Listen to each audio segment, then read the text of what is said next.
Hello, welcome to Seeking Heaven, the Near-Death Experience and Other Phenomena. I'm your host, Tamara Caulder Richardson. I'm also a 6-time near-death experiencer, a professional evidential psychic medium, Christ channel, and afterlife speaker. And I wanted to tell you a little bit about the Seeking Heaven. I call it the Seeking Heaven channel. It's where I wanted to bring near-death experiences, experiencers, and truth seekers to a platform where we can investigate and look at the mysteries of this world, and also the afterlife communication, and other worlds and universes, and do it in a safe, loving place, and have fun along the way. So if you like this channel, please subscribe to get to get the latest updates. And when episodes come out, I do have shows Thursday at 4 and Friday at 6 with a live chat. So subscribe, like, and watch, and I certainly appreciate you being supportive of this channel. So I want to jump right in and tell you who our speaker is today. And do I have a treat for you? Phenomenal person, incredibly talented too.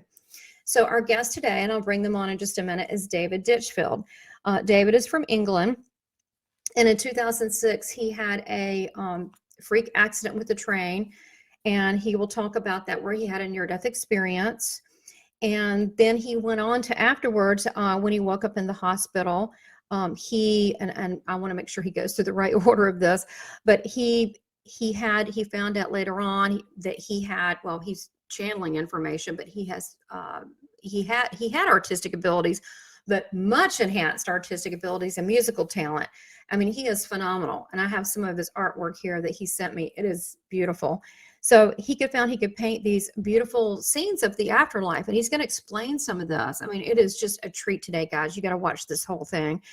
So, and his music is just, I mean, it's just beautiful. It's classical music. It sounds like the angelic realm. It's very beautiful.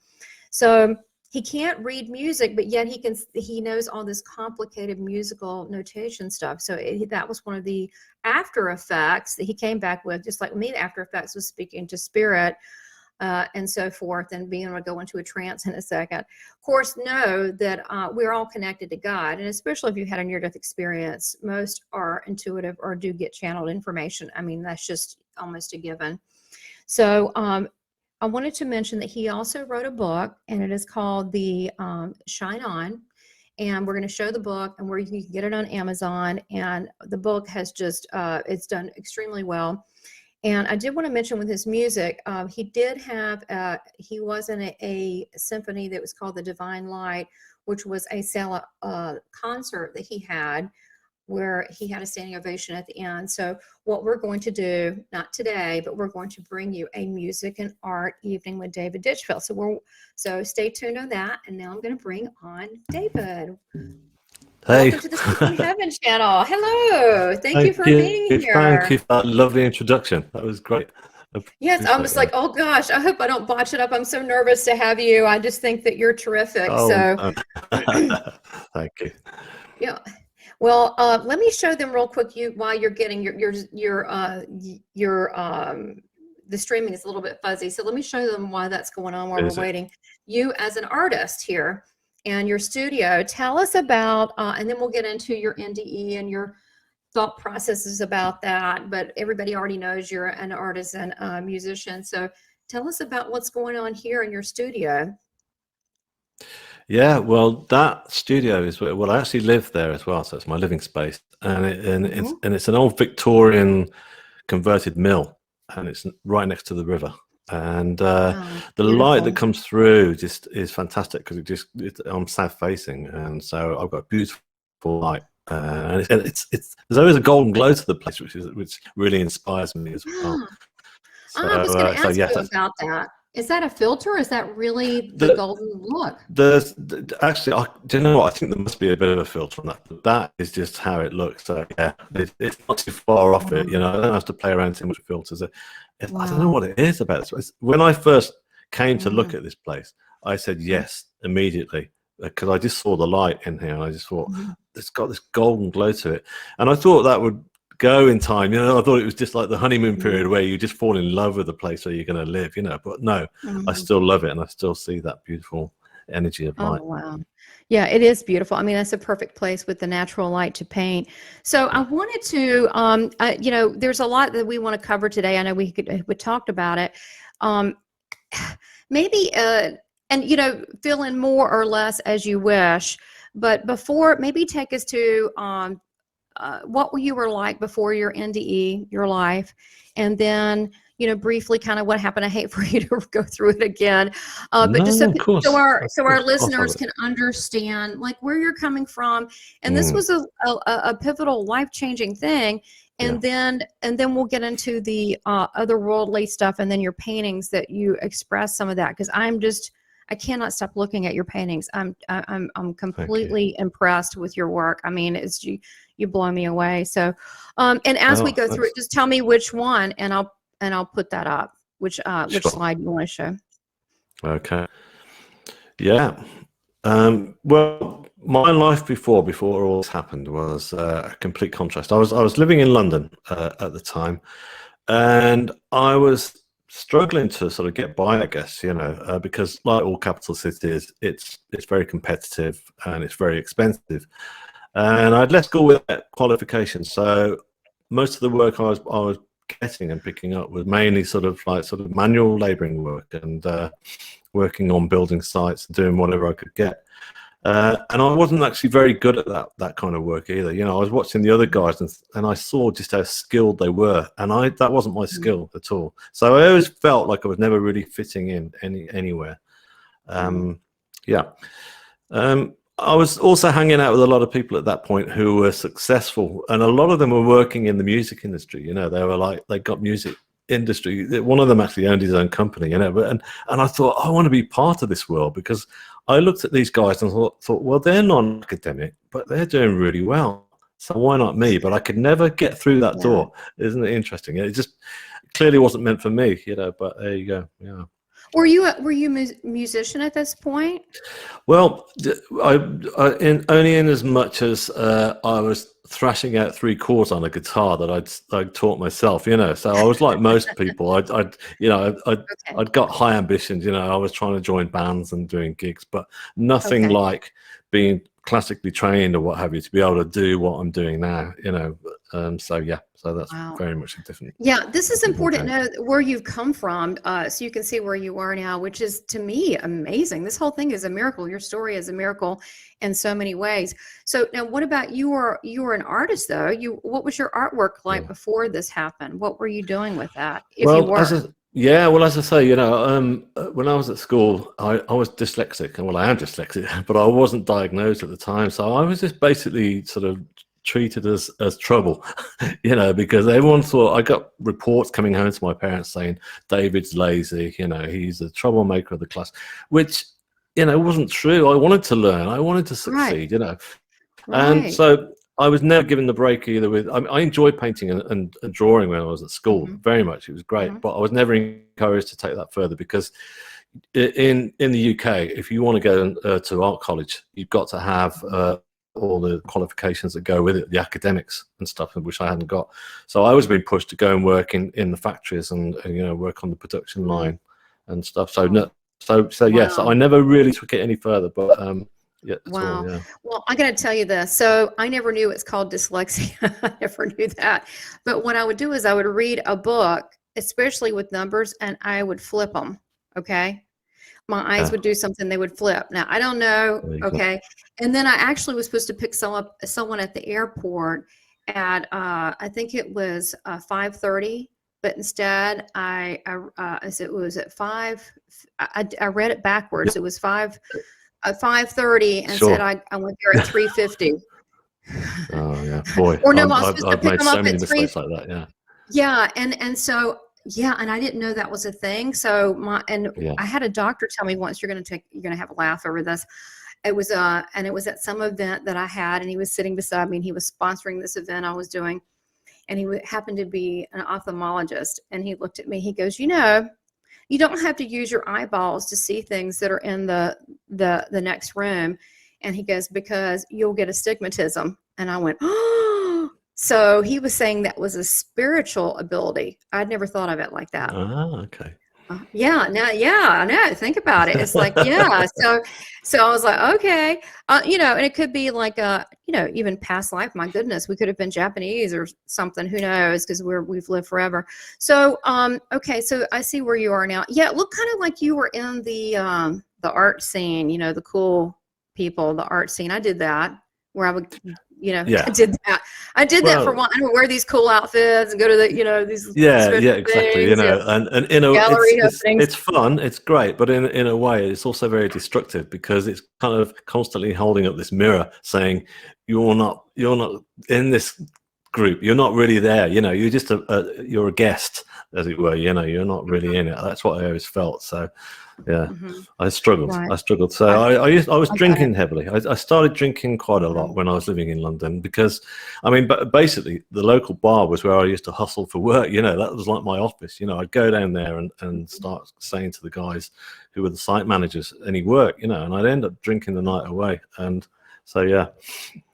Well, you were able to fit in with the locals. Hey, that's positive. Oh yeah, I could do that all right.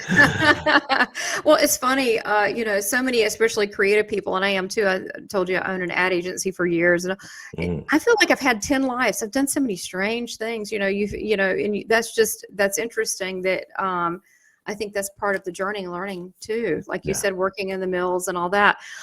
Okay, so now when you're getting on, I guess what is it? The tube? Is it the train? It was a train. Yeah, it was an overline train. Yeah. Where the accident happened. Yeah.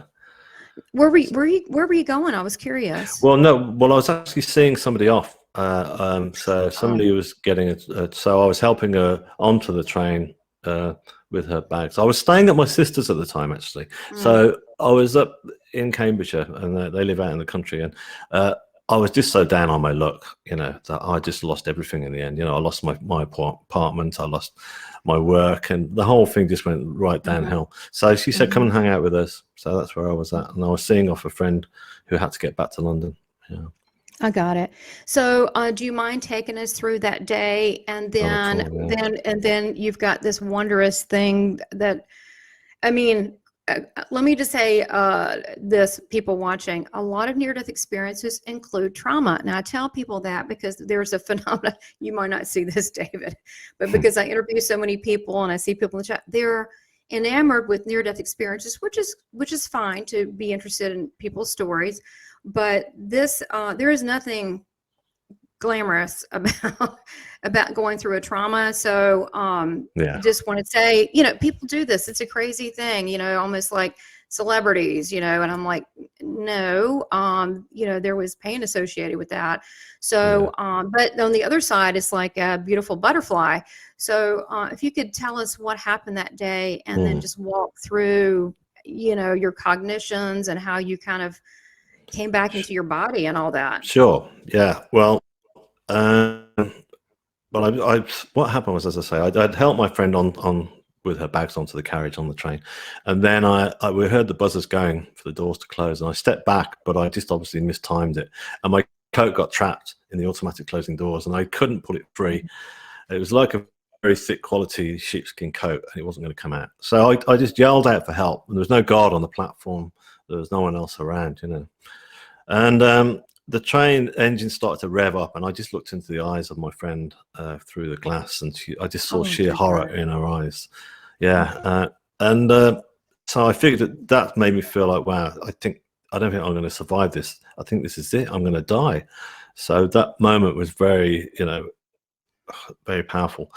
And I went into, there was fight or flight mode, and I went into fight. I decided I was going to fight. And what happened then was, as the train started to pull out, it pulled out at a tremendous speed. You don't realize how fast they accelerate out of the stations. When you're sat inside, you just, all of us just go and start getting our phones out and texting. But when you're attached to the outside, it's incredibly fast.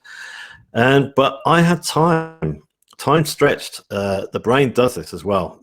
I had time to think it through, and I thought, right, I'd seen a news item where a small child had been thrown from a burning apartment block only weeks before, and that child had survived without any broken limbs because they said that infants are totally relaxed. So that's what I did. I just relaxed my body, and I got pulled right under, between the space of the platform edge and the speeding train. And then it was like being pulled into the you know, the depths of hell, basically. You know, I just remember seeing the carriage doors almost looked like they disappeared into the sky, and then I went, and then it was like I was fully conscious throughout the whole thing. So it was a very aggressive and violent ordeal, and I was just tossed around relentlessly. And then I finally got thrown to the ground between the tracks as the train continued on, and then it eventually moved and off along the horizon. And there I was thinking, I can't believe I survived that, you know. So yeah. So and you're aware this whole time you never went unconscious. No, I never lost my consciousness, but I think I put that down to the fact that I went into the fight mode. You know, I think if I'd gone into flight, I probably would have, because I would have shut down, because that does happen. You know, that's what, when people shut down, they just kind of like will go into and lose their consciousness, I guess. So it's I don't know. It's odd that that didn't happen to me, because I was banged and knocked around so bad at such a great speed, so much that I should really have been knocked unconscious. You know, but something bigger than me, than all of us, was at play that day, that was determined to save me. You know, and so yeah, I then got pulled off the tracks by the emergency guys, and they got me into an ambulance, and they said, look, there's a hospital around the corner, but there's one that's really going to save your life. That's a 20-minute drive. Can you do it? I said, yeah, let's go. So we sped down the highway, and then we arrived in the hospital, and all the medics were there waiting, you know, in the hospital for me as I pulled in, and they just started to work on me straight away, trying to save me. And I could hear a lot of fear in their voices. You know, I couldn't understand what they were talking about, because it's all science, obviously, you know, but they sounded scared. So I knew even at that point that it wasn't all over yet. I thought, you know, I could go. And then my family arrived. They got there pretty quick. You know, again, time all seemed really odd that day, and that whole thing. Yes, I'm sure. And yeah, and they came in, you know, and I remember my mother coming over to me with tears in her eyes, you know, and it's crazy, but the first thing I said to her was like, Mom, I'm so sorry. It's always me bringing all the drama to this family, isn't it? You know, and so of course she said, no, it's not your fault, you know, which it wasn't, you know. And anyway, I was keen to see my friend Anna. You know, I see it arrived as well, and she was just sat there looking completely torn, you know. And I said, can I speak to Anna? And she came over, and she was just like, she was going, I can't believe you're alive. I thought you were dead. You know, she ran through the carriage and saw me go under, you know. And she said, I didn't think you would survive that. And they announced as well that on the train that there had been a fatality, you know. And so she figured I was dead. Bless her. So it was awful. Yes, I imagine. Yes. And so, wow, that's crazy. So you're now in the hospital. So, you know, these workers that helped you off the tracks, that said to go to the hospital that was 20 minutes away, they took you to a better place that had more qualified surgeons. Yeah, exactly. Yeah, it's one of the top hospitals in the country, actually. Yeah. So yeah, I'm really glad they did take me there, because you know, I may not have pulled through. They may not have been able to work on me. Right. So my left arm had been severed from the elbow down, so I was losing an awful lot of blood by this stage, you know. Ooh. And yeah, so so what kind of injuries did you get, and what did they have to do in the surgery, and then after that, take us forward to you know, from there?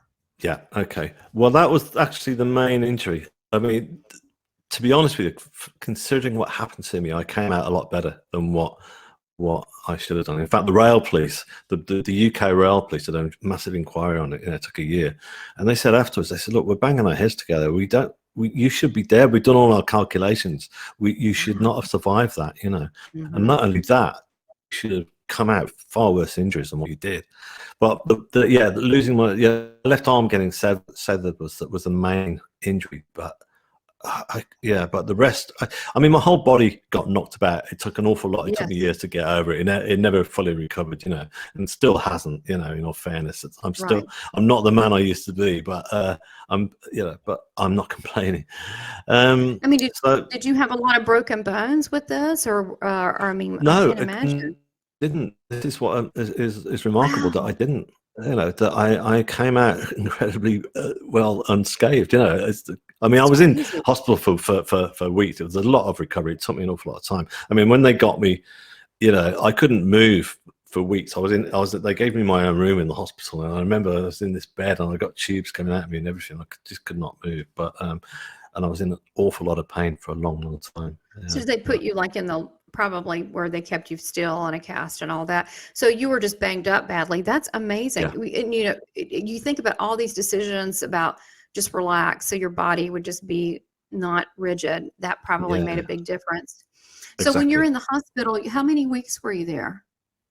Well, initially I was there for 3.5 weeks. They wanted to keep me on longer, but then they were amazed at my recovery, that I was recovering at an incredible rate.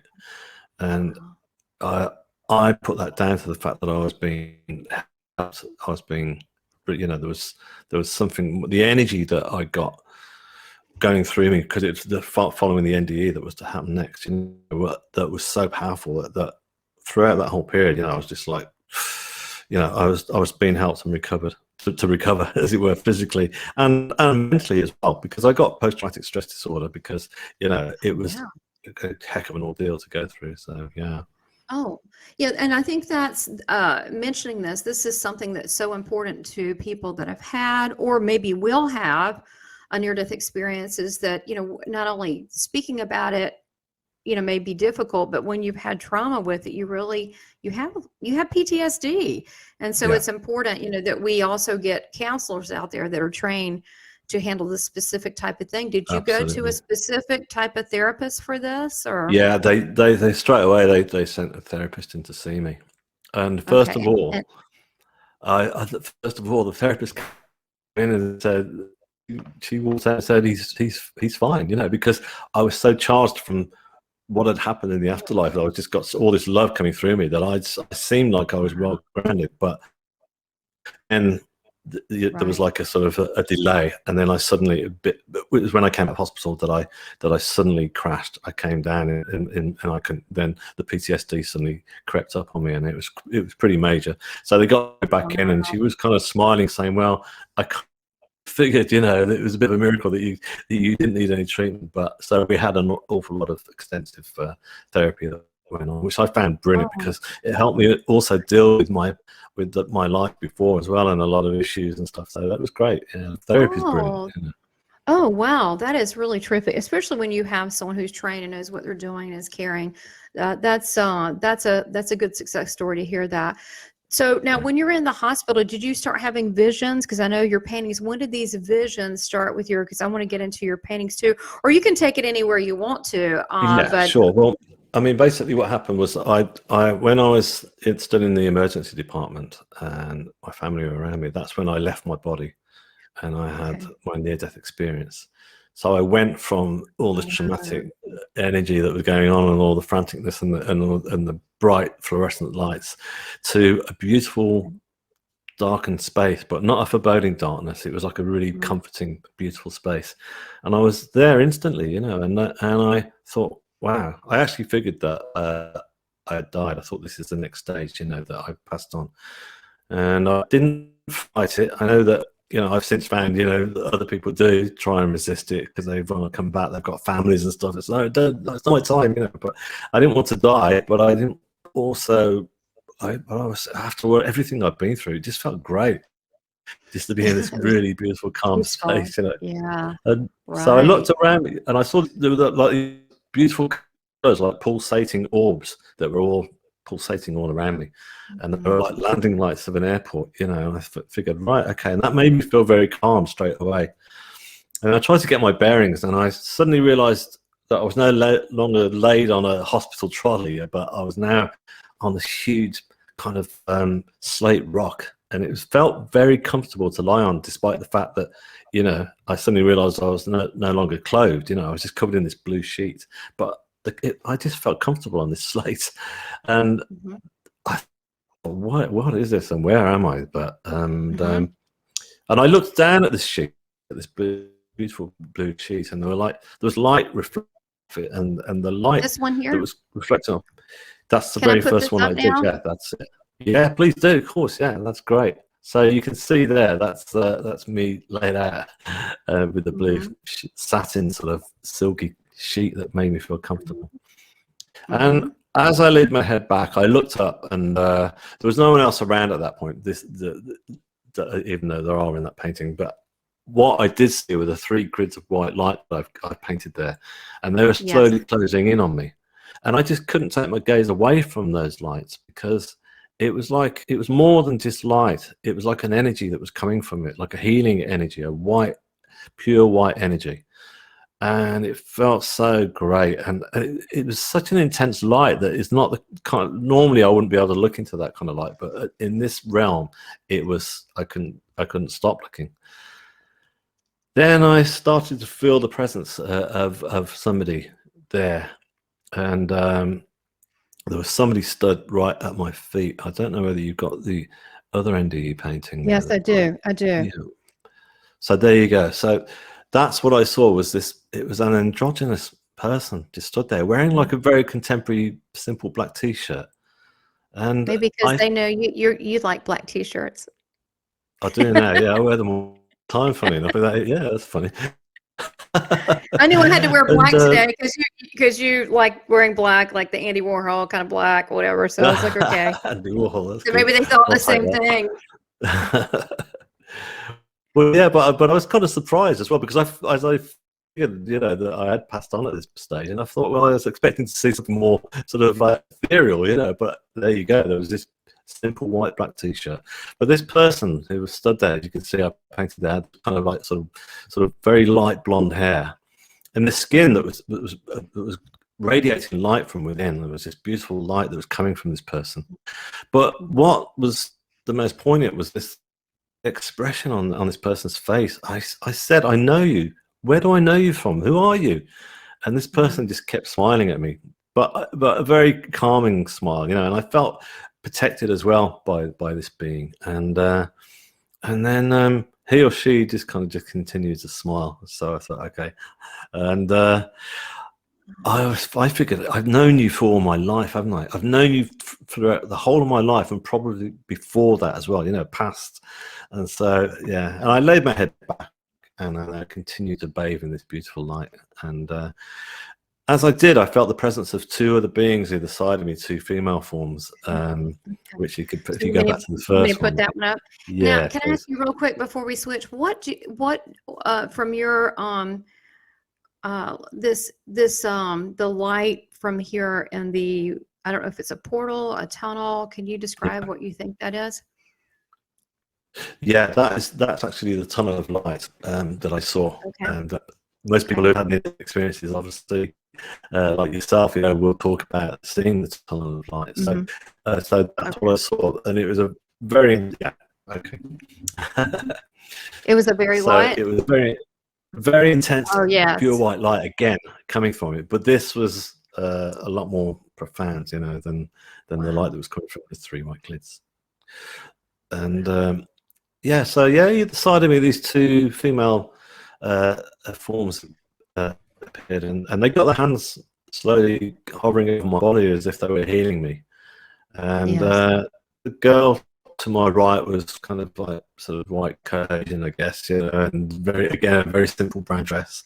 And the girl to my left was more Asian Indian or American Indian in appearance. Yeah, she looks like American Indian. Yeah, she does, doesn't she? Yeah. And so, and what about the lady that had the simple? It looks like a simple dress. Did you get a feel for either one of them who they might be? No, I didn't do, actually. The only person the only being of light that I felt that I got anything from was the very first one. Who you can see there at my feet still, with the simple black t-shirt.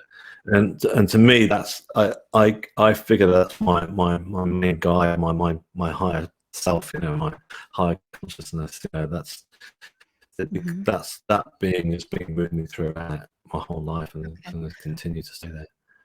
Okay. So I'm just curious. So do you think that's the same as an angel since they were androgynous, or do you think that, because it could be, is it angelic like, or is it a guide, or is it, what do you think? Because it looks pretty holy. Yeah, well, I mean, as I say, androgynous was the other two were most definitely female, whereas this one was most definitely neither. And but this one was felt a lot more important, if you like, a lot more powerful in the whole scheme of things. I thought that this being, as well, the androgynous being, was my keeper, the keeper to my soul, my guardian. So, as people use the phrase guardian angel. So there you Right, go. It's my right. guardian I angel. hear you. Yeah. Wow. Beautiful. Oh, that's beautiful. And then who is this man that's peering to Yeah, the side of your that's guardian? interesting. That's my grandfather, and Oh, yeah, and that was oh, really interesting how that appeared, because when I was actually doing this painting, this was the very first painting that I did, it's and so when I was putting beautiful. it together, it was interesting. I was covering the canvas, and for some reason that part hadn't got covered in any paint, and I thought, what's this little white patch here that I haven't coloured in yet? And I thought something needs to go there, doesn't it? And by this stage, I can talk about it with you. Yeah, sure. I'd started to I found a spiritualist church near where I lived, because I was really Hmm. keen because I was so full of what had happened in my experience. I wanted to talk about it with people who are like-minded souls, and I thought they're going to get it, which they did. Yeah. And they said, "Oh, you had a near-death experience," because I knew nothing about all this at all. Oh, And wow. Okay. yeah, so that was great, and so they helped me, sort of understand what had happened from that point of view. But at this church, I started going to the meetings each week, to the Was it services. the author family area, or was it a little spiritualist No, church? no, it's just a tiny little spiritualist church, yeah. Mm-hmm. And they, at the end of each service, that they would have a guest medium would come from anywhere from the country. So they pick them out, and they come every week, and they do like half-hour platform and stuff. And I was getting picked out nearly every week, which made because I was new That's to the church. fantastic. I Well, know, you but needed it. well, I needed it, but I think it's because I felt like I still got an umbilical cord attached to the other realm, and I felt that Oh, yeah. this energy was still coming through. So the mediums are obviously just kind of, whoa, getting bouncing off me straight Gravitate to away. you. And it was lovely because none of them knew me, none of them knew about the accident because they were from the other end of the country. But they kept saying your grandfather. I'm picking up your grandfather, Oh. and the messages that they gave were so personal to me that I thought, no, that's definitely him. So I thought he's going Mhm. in the painting. So I thought he was around me, and he's got to go in there.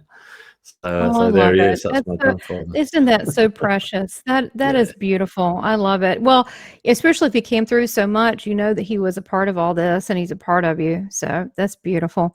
And that's yeah. funny how you came across. What's that white space there? And it was almost intuitively you just knew. Well, it looks like another Native American above him. What Yeah, what what I is was that? doing there was that they didn't actually see these two. There's two other, but I was trying to, because it was my very first painting. I wanted to Mhm. put everything in there. Yeah, I wanted to think the whole emotion that was going through me, the whole thing. I had to get it in there because I was actually scared I was going to forget what had happened, which I didn't do, obviously. But those two other angels there, they're I just wanted to put them in just to show that it wasn't just three people around me there. That there was a lot of energy. There was an intense energy of unconditional love that was coming throughout the whole of my near-death experience, which was so profound. And so they're Oh, basically there to portray, that there was an awful lot, that a lot of guides around me. wow.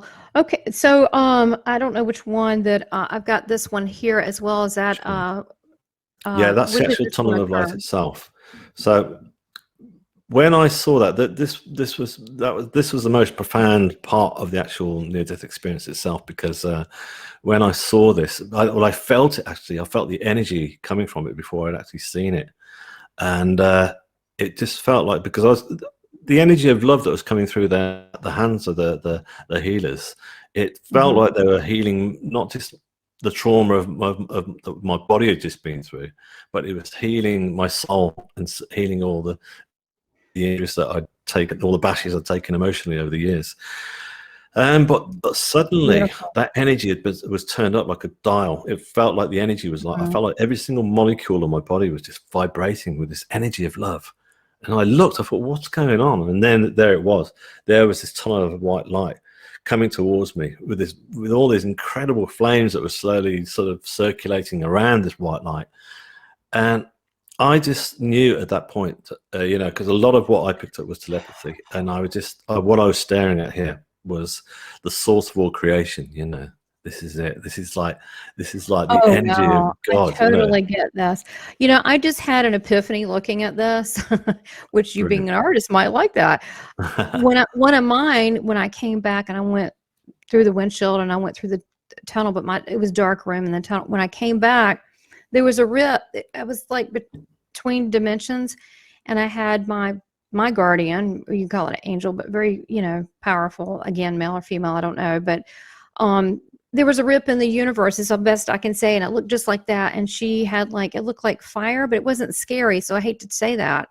It was very Yeah, bright in that, so it was like see, I never really understood that, but I saw this rip and it looked like that, and then she was behind it, and it was she was in front of it, it was behind her, yet I was looking at it, but yet I was also looking at things in the scene in the car. So wow. I never really understood when I thought it's a portal, it's a God portal maybe, but I could go with that, but Yeah, I never thought about the source of creation, and that just hit me like, wow, because I oh, don't really brilliant. like to tell people they're flames because it sounds like hellish, but it's energy. Exactly, this is it. I mean, whenever I talk about it, it's interesting because normally you would think looking at something like that, you seeing that image in that painting would be completely sort of awe-inspiring, but very frightening as well, especially when they're slowly rotating around all those flames and it's coming towards you. But I had no fear whatsoever. I just Right, felt, or I felt was completely safe and right. completely, wow, this is it. You know, like I was being given an absolutely beautiful or inspiring view of creation. But that's my take on it. That's what I Right. felt. You know, Yeah. everyone's will have a Oh, different yeah. take on Of what they course. saw the light, Oh, but that was mine. Yeah.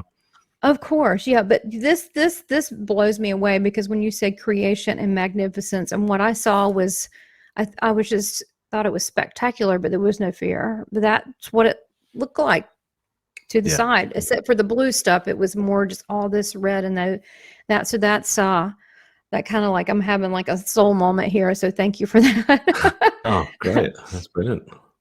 Now, you've got also I don't know if you want me to keep going forward. You've got it Yeah, also represented here, but it looks like here's a man walking on a street. that's me. Yeah, that's actually me. That's really was it was representing, that was the street I lived in London, you know, and it was just basically saying there I was constantly going through my day-to-day life, never really fixing myself, never really getting anywhere. But what was ahead of me was about to change my life, and so I wanted to show that. I wanted to show that that's the actual Wow. tunnel of light that I saw, but I wanted to bring it into the moments, Yeah. you know, weeks before, if you like, because I also Yeah. feel that the whole thing was preempted. I don't think that it just suddenly happened because I went under a train. I think the whole day itself, there was a strange energy going on before I left the house that day, which I remember really vividly, which isn't something that I wasn't used Yeah. to. So, Yeah. Talk yeah, about so that that. was just saying that's what Did, was about to come. did So you yeah. have any kind of gut feeling like of anything beforehand that day? Did you have a sense of dread or anxiety or anything Yeah. or The energy was very strange that day because my friend who was leaving for the station, she seemed like she was reluctant to go, not because, you know, she didn't want to go. She was dying, she was going to see a play, I think, and so she was keen to get back. And but well, she's not. She seems to be taking forever to pack, and it was. But the great thing is I was warned. I was given a warning by my sister's cat, and he came into the room. He's called Mushu, and he's in one of the paintings there, the one with the rail track. You can I flip that up did, if yeah. you like. So we'll show. Yeah, You want us to pull that in? yeah, There it there you is. There's go. the So there he cat. is. Yeah. He on top of the flame. Sorry, it's on top of the tide there. So that's Mushu in the top left-hand corner. But the way I painted him there, that's him giving me the warning. He came in the room and he jumped up on top of this wardrobe that was so high up that he was almost squashed into the ceiling. And I thought, how did you get up there? And what are you doing up there? And I actually turned around and I said, what's he trying to say? He's trying to say something. And he was warning me, you know. And so there, he's in the painting What there. do you think his message was like? Beware, or what was it? I mean, I, I feel that it didn't feel like I know Mushu because he actually he lived till he was about 15, so we lost him a couple of years ago. But he was giving me a very calm message. He wasn't looking at all frantic. You know what I mean? He wasn't looking like he was freaking out. He just kind of very his paw just hanging over the edge of the wardrobe like that, and just staring at me all the time. So yeah, I think he was probably just saying, look, you're going to be fine. It's going to be big, this, but you'll be fine. Oh, that's sweet. So just it really was like a form of love. Yeah, well, we had a strong bond. We had a strong connection, me and Mushu right up until the end. He was just brilliant. Yeah, very spiritual cat. A very different cat altogether. Yeah, a very good person. Wow, the cat's still around you. He likes music. He likes the music. He comes out with music. Now, tell us about the I guess it's the upright bass. Yeah, that's a cellist. Actually, it's a cello. So basically, what's going on there is this. This painting was the second one that I did, and it was partly to deal with the accident itself. Really, I wanted to try and sort of work through what had happened in a painting. So I started off. It started at the bottom where you've got the guys, the emergency guys, diving down onto the track and trying to fix me and look after me. These are the guys that jumped on there and grabbed you. Yeah, they're the emergency ambulance guys. They work for for the ambulance company and stuff. And they were great, those guys, actually, because I went into their offices because we raised some money afterwards for them, because they're actually, believe it or not, they're charity run. They use helicopters. Oh goodness, I didn't know that. Yeah, it's crazy. I didn't know that either. So we raised some money for it, and then we took it in, me and my parents, and I said, I don't know if you remember me. They go, yeah, we remember you, and so, and I said, look, I'm just going to do a painting. I said, have you got any photos of your jackets I can use? And they said, look, you can borrow an outfit. So they lent me the whole sort of stuff, and so I got like friends to sort of model for me wearing that. So they're the actual jackets that they wore on the day. So yeah. Anyway, so basically that starts off with you at the bottom. That's being fixed on the track, and you've got the oily track disappearing off into the horizon. So it's the darkness at the bottom, and you can see that's my arm completely ripped open. That's one of the first things I saw when the trainer moved on. I remember it's actually called The Beauty Within, that painting, and the reason I called it that was because when I saw my arm ripped open, rather than freaking out, I actually remember going, wow, I can see all the workings within my arm. I could see all the nerve endings and how it all works. And I thought, that's me. That's the inside I've never seen. So I decided to paint that again. That would help me. But I was being channeled. I was channeling when I was painting everything that I did, and I knew by then that was going on. And so when I got to the top half of the painting, I thought, well, I want to take you from the dark into the light, and I want music, because music was helping me throughout my recovery in hospital. And I'd have headphones on all the time. So I started painting the sky up there, and then I thought, well, how's this going to go from this darkness? And I don't want just a black line and then blue sky. And then suddenly I was painting then a tidal wave. I stepped back and thought, wow, it's a tidal wave. That's what it is. So I just developed it into this tidal wave and had it coming around. Wow. And Mushu, who had already painted, was already up there, sat on top of it, so, in his rightful place, surfing. Which he was up high already, so this kind of makes sense. Yeah. Oh my gosh! But it does it. It's like a a tidal wave. It's a huge, quick, natural occurrence, and it's like that and it's powerful, but and then it's gone. So wow, that's amazing how you incorporated that. It's beautiful. So this was which one? Was this the fourth one in the series? No, this was the second one I did. This is the second painting that I did, yeah. So so the first one was this one. Yeah, that's the very first one. And I sketched that out very faintly in hospital because, I was very scared I was going to forget what had happened. And I remember my sister came in to see me the second night, and she said, is there anything I can get you? She said very quietly, I said, yeah, can you get me a little sketch pad and a pencil? She was going, okay, because I wasn't an artist at that point, so she didn't know why, but she Right. got it for me. And the nurses propped me up in bed, and then I managed to very faintly sketch out exactly what's in that painting. And pretty much, I've still got it. I've still got the sketch, and and I look at it and think, how did I sketch that, and how did I paint it? But I did, because I was being helped, as I say. So I'm looking at this and I'm going, this is wild that you never knew how to really paint or do anything at this level.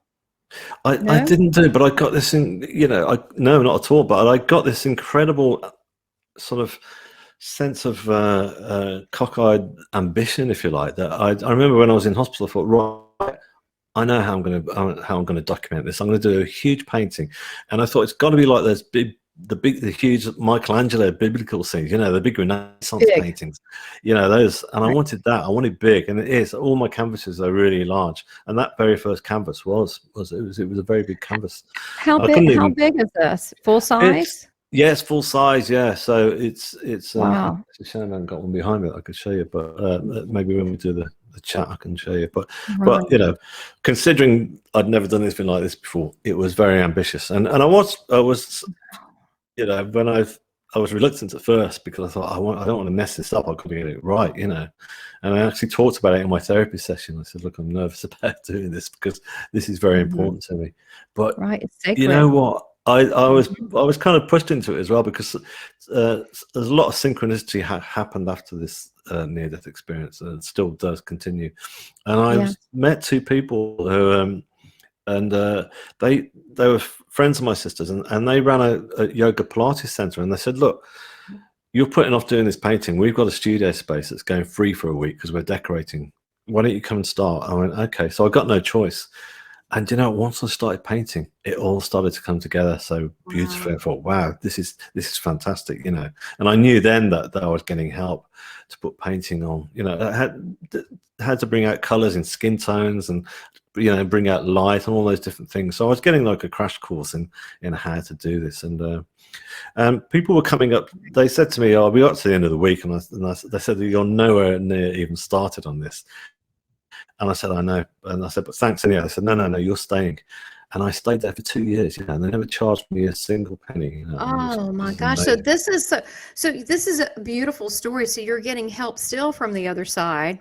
Yeah. And that people that they told these people, hey, help him out. He needs to do this. So that's beautiful. I'm looking at going, wow. Has any of these things ever been on display at a gallery yet? I've displayed them a couple of times, but mainly online. They've been displayed and stuff. The BBC put that one up, actually. They really liked that very first one that I did, and so which I think they've still got it up there, actually. Yeah. So yeah. But I was so prolific, I couldn't stop painting after that, and especially with my friends Jane and Richard, as they are my really good friends now. They were so kind to me that I just couldn't stop painting. I just kept pouring out all these different ones. So yeah, it was great, because it was great for me just to sort of I just realized that because I was constantly trying to find out why this happened and why they sent me back and what was my mission. And that's Christ. Yeah. Oh, yeah. Sorry, I want to hear about your mission, but I don't want to leave this one out too. And I know we've got an angel too that looks like Kate Moss, but you'll have to go to David's website below. You can see that one. And I want to talk about your mission and what you're doing now. But tell us about, how did this painting come about? This came about when I went to the Spiritualist Church at the very first night. We were having coffee afterwards, and a lady came over to me and said, look, we do spiritual healing here. Have you heard of it? I said, no. And she said, you look pretty banged up there. You could do with some healing, but if you'd like to come along. I said, yeah. When can you start? And she said, Thursday. So I went along, and I still go. I haven't stopped since. It's brilliant. And some of the healers there are clairvoyant, and they would give short messages at the end of the healing sessions, and they get one or two healers working on you, and just very short ones, just saying, I just saw, like a blue light coming through you, or your chakras and stuff, but then they started saying, it kept saying, "Oh, I'm picking up a violin laid across your chest. Can you take that?" I said, "No." And then another one said, "I'm hearing Wagner and Beethoven." I said, "Really?" And then one of them turned around and said, "They're telling me that you're going to write a piece of music about your experience." I went, "Great." So I went home, and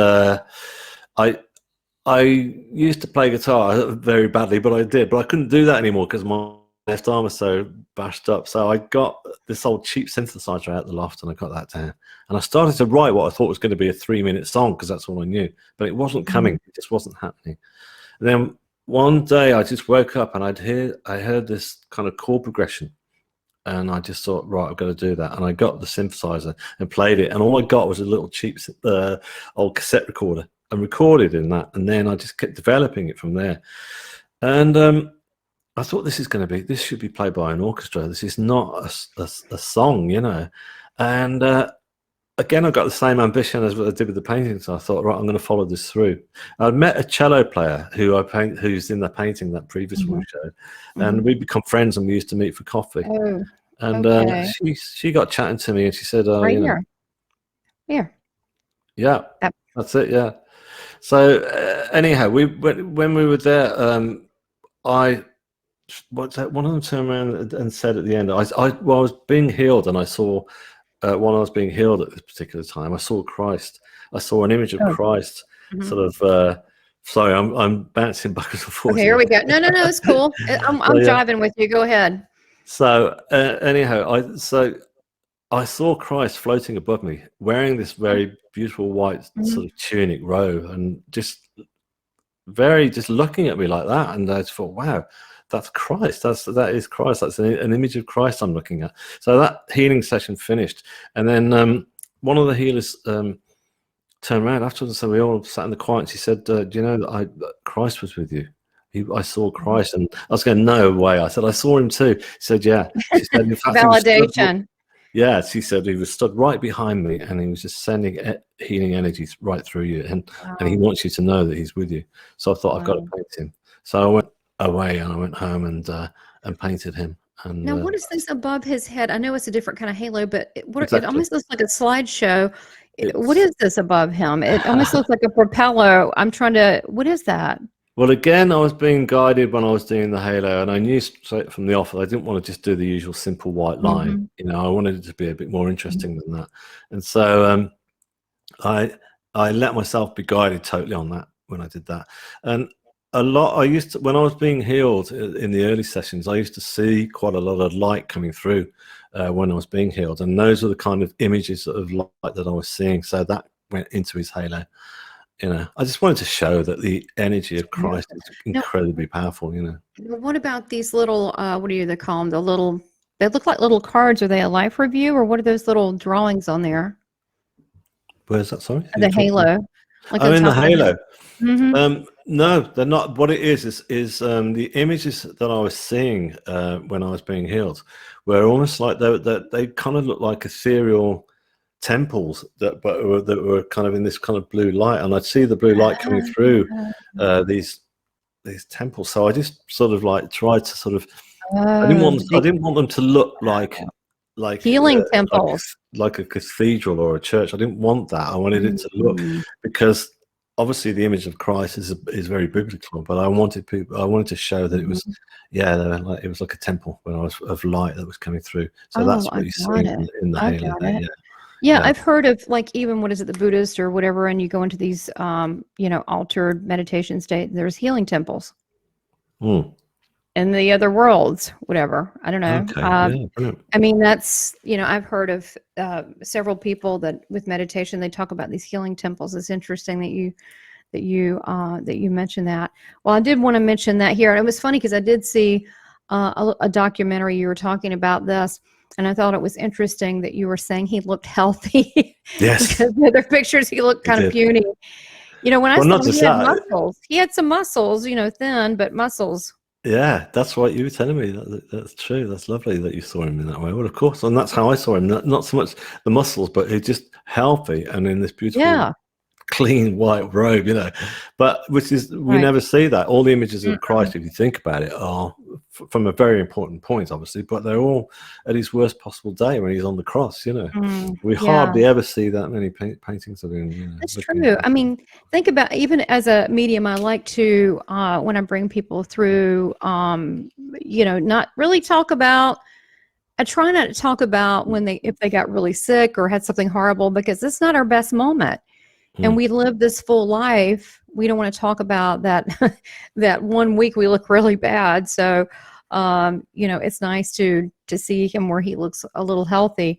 So now tell us about the book. I've got the book here. Sure. Tell us about how this happened. I mean, you've been busy.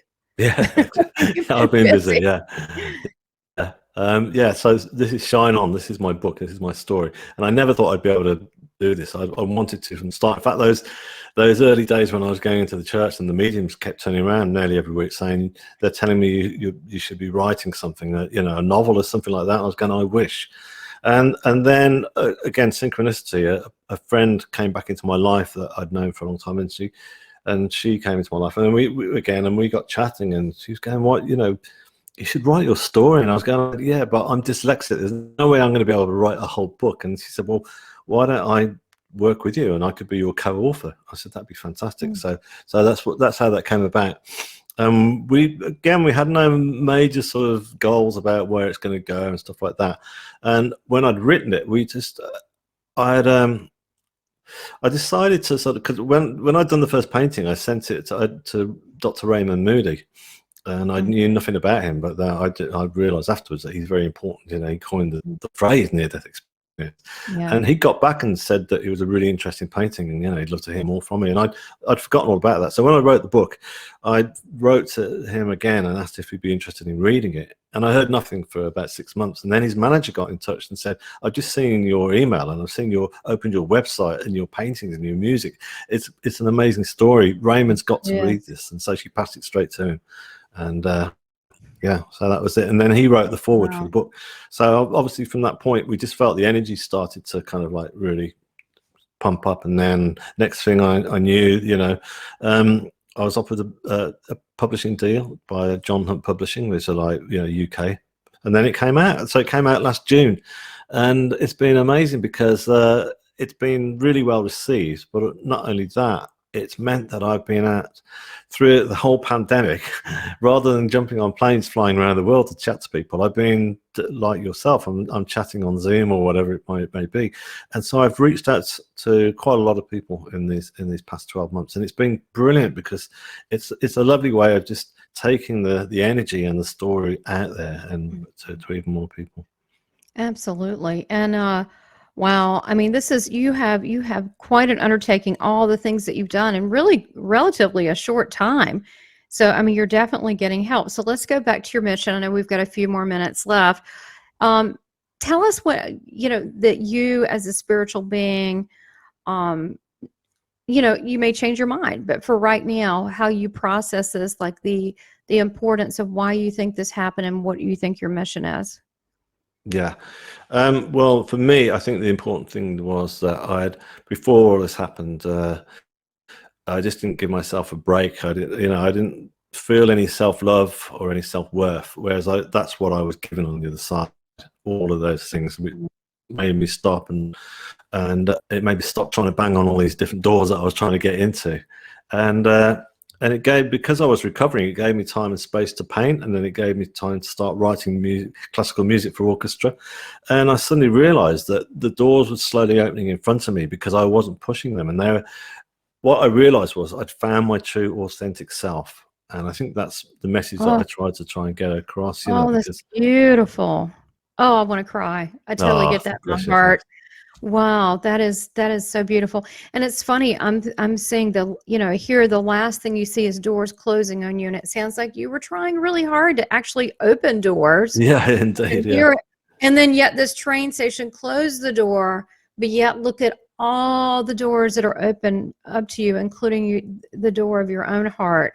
So who would have known? And then you have these gifts, and you're still very much so connected to the other side. We had like a little pre-chat, but you're very much so still connected and still channeling. So there's going to be a lot more still coming through you. So as you look back in just the years from this has happened to where you are now, how do you feel like a different person, or how do you feel right now as you stand here? Because you're pretty amazing. Yeah, well, thank you. That's really kind of you. I feel, yeah, totally a different person, because I realized that I wasn't facing up to all my difficulties. I was just trying to sort of put a band-aid over it, as it were. Whereas now I've faced up to an awful lot of difficulties and stuff, and I've been helped. So I'm very in touch with my spiritual aspect, my spiritual side. And not only that, I'm very aware, because in the NDE I was very much aware that I was in the universe itself, and so I feel very much a part of that universe now, which I never did before. I just looked up and saw a starlit sky, whereas now I think, no, we're all part of that universe, and the universe wants us to create, and the universe wants us to move forward and develop. It really does. So that's what I feel. Yeah, I agree. So I still get back to the creation, that here you were a part of that creation, and now looking at you create. And to me, it has a viral effect, because then it gets other people, I think, excited too, to see your work and to see your message of hope. And also, I think that message of self-love, being a medium myself, that's one of the things that I began realizing, wow, this medium thing is, it's important, but giving messages of love and hope to people, but especially that are deeply grieving. But the message of the self-love, it comes up in so many readings. It's so much that I'm like, wow, this is kind of a lot bigger than this. So this is why, to me, also having this, this podcast, which I was told to do, is a from God's spirit, whatever, but is a self-expression of me, because my story is just one story. But if we can have different people sharing their story and having a conversation about, what is life? What is the afterlife? Why am I here? And so, and do you also see more a unification with others now? And you were talking about synchronicity. Why don't you close on unification and synchronicity, because you didn't quite finish that. Yeah, sure. Well, I'm very aware of synchronicity now, and that I think that synchronicity will come into your life if you allow it. I wasn't allowing it before, whereas I do now. And once you do that, it's almost like seeing your way as your life has been like a highway. That we're all on that highway, and that's our destiny. And for me, before, I was always looking for the shortcut routes out, saying, "Oh, I'm going to take that one. That's going to get me to the crop of gold," and it never does.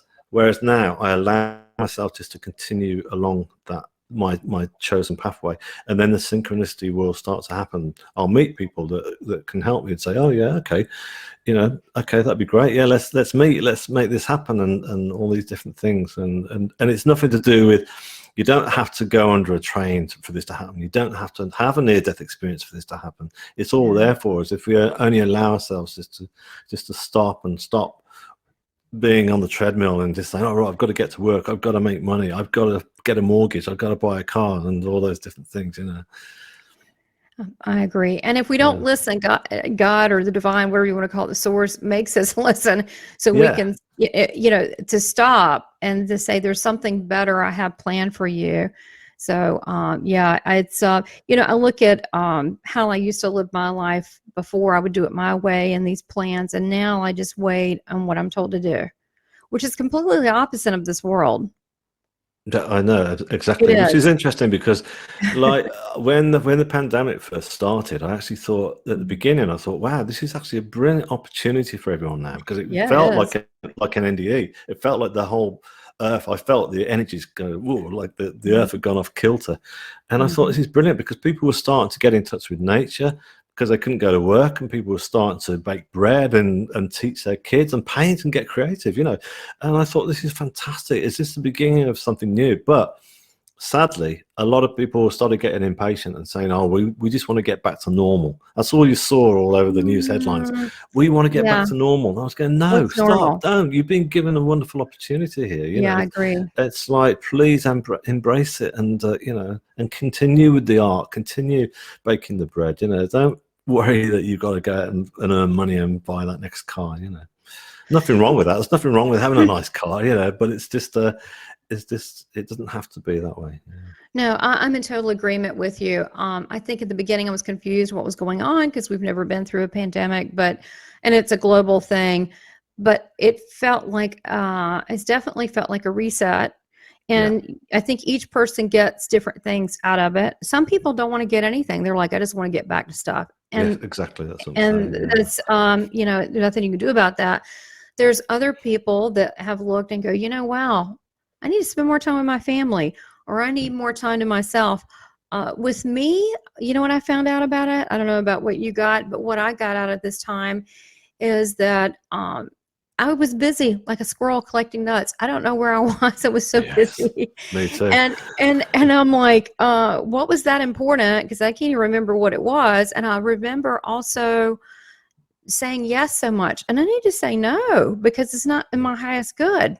Is it, no, thank you very much. No, thank you. Yeah. And so, and it's about really listening to why we're here. And I don't know where I was so much. I was gone a lot. I don't know. What did you get out of this whole experience and the reset that we've gone through as a global community? Well, it's interesting for me because, as I say, this book came out in June. So there was a lot of promotion going on throughout. It felt like from the beginning of the pandemic right up until now. And so it felt like I've been I was gifted a wonderful energy throughout that whole time. So it was hard for me to judge it in a sense because the energy was just so terrific when it came out. It was much better than what I thought it was going to be, you know. And so, I mean, don't get me wrong. I wasn't on this kind of ego ride. It was more like, this is brilliant. You know, people want to hear the story and they're getting it. But thanks. Yeah. But it was just a lovely energy for me. So the whole, I'll always remember 2020 as being a beautiful year. Like everyone was going, you know, let's close the door on 2020. We don't want to know about it. And I was going, no. For me, it was one of the best years of my life. It's been brilliant. But of course, outside of that box, like I say, I've thought about it as well, and I've thought about it's a shame that people didn't and still haven't stopped to sort of say it's not. We're not going back to normal. There's no normal. You know, we're moving into a new phase now, and it won't be the same again. You know. No, it'll never be the same again. No. And I think for me, it's opened up opportunities that I wouldn't have. I would have looked at traditional means, and I wouldn't have looked at this and other things for as creatively. And so who knew I really enjoy doing this a lot. Yes. It's a lot of work, but it's another creative endeavor. But it's a lot of work, but it would have never opened up to me. And now I'm meeting friends that they're like family that I really care about all over the world. And that's it's been like that for me as well. Yeah. And that's what I saw 30 years ago for me. I said, I have friends, like family that I love all over the world. And I'm like, who are these people? And now they're here because I know that. I feel it. I know it. And so I know when I meet people, I have these very strong connections. And so this is, to me, a blessing. I mean, not to say the sick part, people getting sick, but for us to the quietness, I really enjoyed it. And I would like to continue that, a lot of it. Yes, indeed. Well, look, I want to tell people where to get your book. You can go on Amazon and also go to David Ditchfield's website, which is shineonthestory.com. That's so easy. shineonthestory.com. Yeah. You have been such a delight, and I want you guys to stay tuned because we're going to have a special music art evening with David, and he's gonna help create this whole thing. So stay tuned.